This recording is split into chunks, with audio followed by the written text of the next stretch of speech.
આજે 23/7/24 લગભગ 11 વાગે સુરતની શહેરની જે પરિસ્થિતિ છે એ કાબૂમાં છે.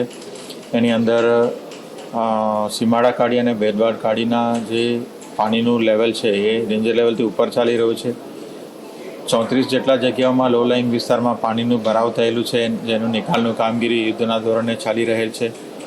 2200 જેટલા લોકોને આપણે રેઇન શેલ્ટર ઉપર ખસેડવામાં આવેલી છે. ગઈકાલે રાત્રેથી એમને ત્યાં રહેવા જમવાની વ્યવસ્થા અને સુરક્ષિત સ્થળ પણ આપવામાં આવેલું છે. અત્યારે હાઈ ટાઈડનું પરિસ્થિતિ ચાલી રહ્યું છે, એટલે લોકોને ખાસ વિનંતી કરવામાં આવે છે કે ઘરથી બહાર નીકળવાનું આજે ટાલે. GADC ઉદ્યોગ એસોસિએશન અને જે માર્કેટ એસોસિએશન છે તમામે આજે રજા જાહેર કરી છે. એ સાથે સાથે લગભગ 26 જેટલા જે બસ રૂટ છે, સિટી લિંક BRTS છે, એ પણ બંધ કરવામાં આવેલી છે.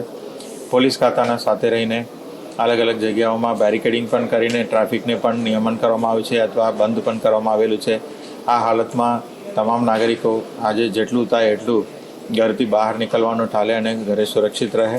હાઈ ટાઈડનું જે સંજોગ છે એના લીધે પાણીનું નિકાલમાં વિલંબ થવાની શક્યતાઓ છે. તો આજે બપોર સુધી પણ આ જે આગાહી છે એ ચાલુ રહેશે અને 3 કલાક સુધી પણ વધારાનું એક એલર્ટ પણ આપવામાં આવેલી છે હવામાન વિભાગ દ્વારા.